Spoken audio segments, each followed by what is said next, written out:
सबको हार्दिक बधाई, हार्दिक है शुभकामना। नए वर्ष के नया शुभारंभ करके दिन को बिताना। प्रेम से बोले बाबा गुरु घासीदास की जय। हैप्पी बर्थडे मोरे गुरु बाबा, जन्मदिन मुबारक हो।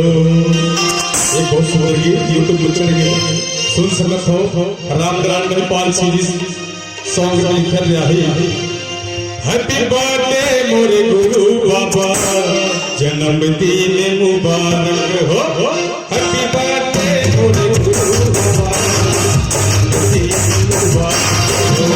हैप्पी बर्थडे मोरे गुरु बाबा, जन्मदिन मुबारक हो।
आप सभी जम्बो संगवारी महिला नए साल के बहुत बहुत बधाई और बहुत बहुत शुभकामनाएं।